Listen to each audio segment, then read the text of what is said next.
Hey, No, sir, if you're hey, wrong, sir, you're wrong. That's you've not been it. your racial profile. Am I? Yeah, you're wrong. You're assuming I'm someone that I'm not. Are you Jake? No, I'm not Jake. Hi, you look like Jake. There you go. I look like Jake. Yeah, but you're Jake. I'm not standing up front. Listen, I'm not under arrest. I don't have a warrant. I don't have any officers. Hey, yo. Hey, officer, listen. No. Go ahead. Matter of fact, look at my ID. He got the wrong guy, I'm telling you. Look at my ID, motherfucker. You guys still got the wrong guy. You guys are fucking.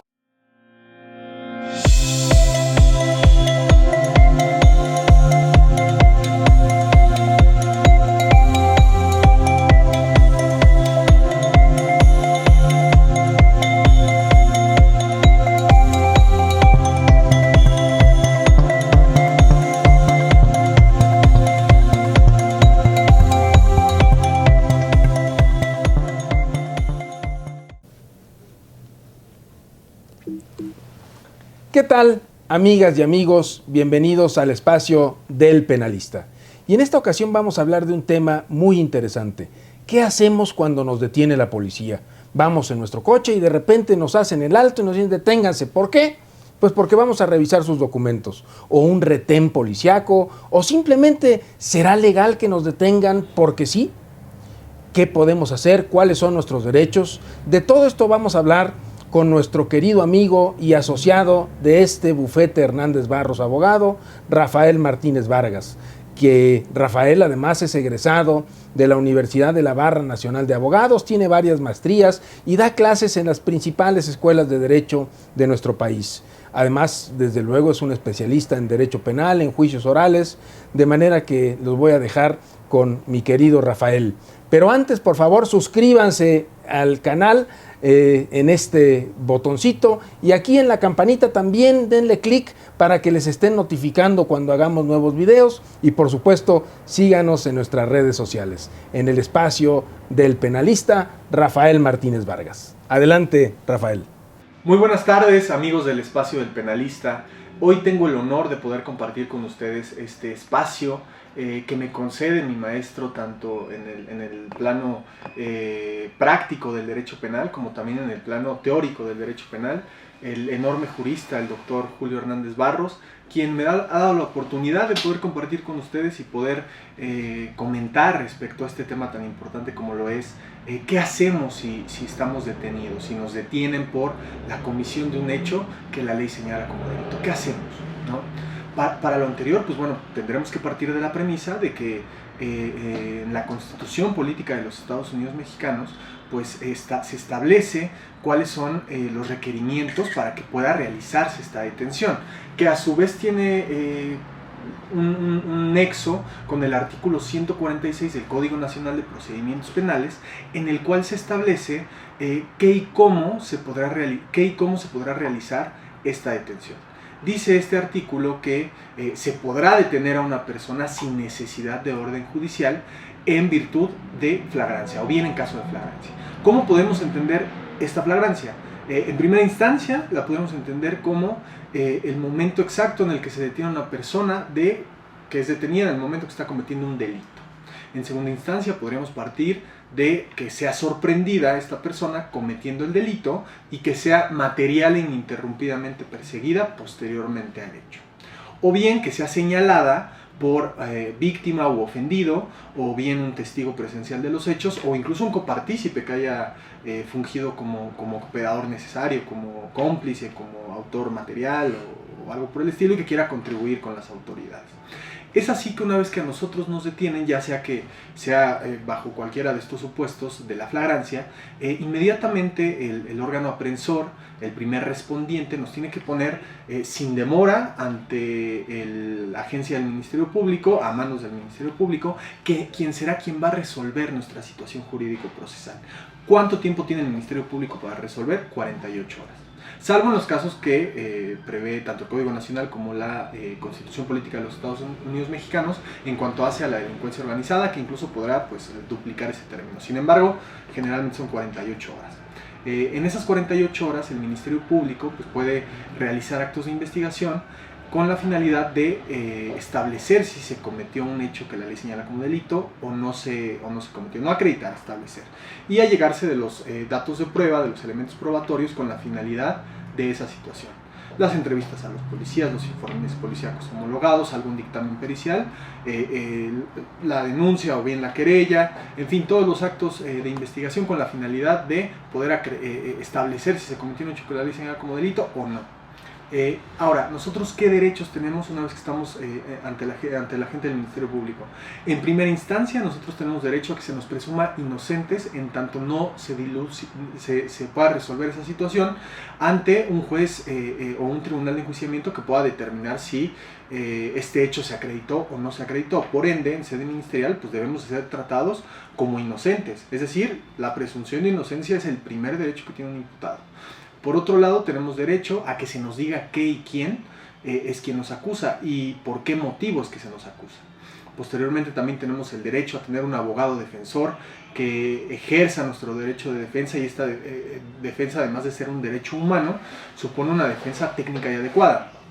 Tenemos también el derecho de que se nos reciban testigos, que se nos reciban datos de prueba, que se nos reciban todos los elementos probatorios con la finalidad de que no se establezca que se cometió este hecho que la ley señala como delito por parte de nosotros que estamos detenidos, ni como autor, ni como partícipe, ni como cómplice, ni como ninguna forma de autoría y participación. Eso con la finalidad de ejercer el derecho que tenemos de contradicción. Por un lado, el Ministerio Público tiene la función de acusar y también tiene la función de poder establecer si se cometió o no un hecho que la ley señala como delito, y nosotros como imputados a través de nuestro abogado defensor tenemos el derecho de contrariar esa postura. Tenemos que estar 48 horas. El Ministerio Público puede establecer diversas aristas, una de ellas viene en el artículo 140 del Código Nacional de Procedimientos Penales, en la cual pues, se nos podrá decretar la libertad con alguna medida de protección, alguna medida alterna que no suponga que nos tengan que llevar ante un órgano jurisdiccional. El imputado tiene el derecho de declarar o tiene el derecho de no declarar. ¿Esto qué supone? Que además de que es un derecho humano, el hecho de abstenerte de declarar no supone que seas culpable ni te incrimina de ninguna manera. También tenemos el derecho de que al momento de nosotros declarar tengamos que estar en presencia tanto del Ministerio Público o en su caso del órgano jurisdiccional, del juez de control, y que toda confesión o todo comentario en relación a los hechos que no sea ante el Ministerio Público o ante el juez de control o bien en presencia de nuestro abogado, pues carecerá de valor probatorio. ¿Por qué es importante hablar de la detención? La detención, al momento de que una persona es señalada por otra más o por un primer respondiente como posible autor de un hecho que la ley señala como delito, supone que el hecho de que nos detengan pues nos van a restringir nuestro derecho humano a la libertad en su vertiente deambulatoria. Por ende es muy importante que cuando se realicen las detenciones pues sean apegadas a derecho y apegadas al respeto estricto de los derechos humanos, de los cuales todos los individuos que estamos en el Estado mexicano somos titulares, que gozamos de esos derechos fundamentales. Y ya lo dice la Constitución en su artículo 1 constitucional, en el cual se establece que serán estos derechos humanos reconocidos, respetados, garantizados, promovidos por parte de las autoridades, por parte del Estado.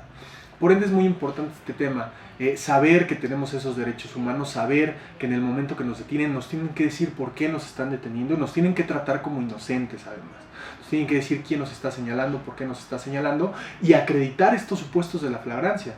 Es decir, que se nos detenga en el momento de estar cometiendo el delito o sorprendidos posteriormente de haberlo cometido y que se nos persiga material ininterrumpidamente. Es decir, que esa flagrancia no se interrumpa. Porque si se interrumpe, pues no hay flagrancia y como tal, pues la detención sería contraria de derecho y violatoria del derecho fundamental a la libertad deambulatoria.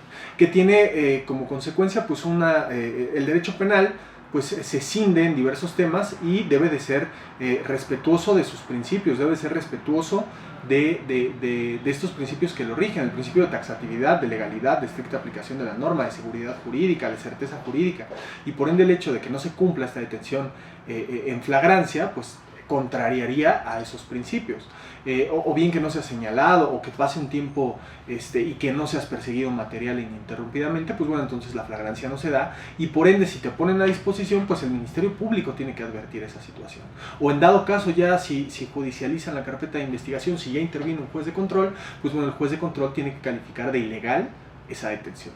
¿Por qué? Precisamente por lo que comentamos. Todo el derecho penal tiene directa correlación con los derechos fundamentales, porque de ahí parte todo. Entonces, tenemos que estar conscientes de esta situación, tenemos que estar conscientes de estos derechos, del derecho a la defensa técnica y adecuada, que debe de ser realizada por un abogado defensor que pueda representar nuestros intereses como imputados, que se nos diga de qué y por qué nos están deteniendo, que también se nos presuma la inocencia. Uno de los grandes cambios que supone este sistema de impartición de justicia acusatorio es precisamente la presunción de inocencia, que tanto en su regla de trato como en su regla procesal se nos debe de tratar como inocentes, se nos debe de reconocer ante la comunidad como inocentes. ¿Por qué? Porque como lo comentábamos, quien es el órgano responsable de poder determinar la culpabilidad de una persona, la responsabilidad de una persona respecto a un delito, pues es un tribunal de enjuiciamiento o bien un juez que conozca de la causa penal.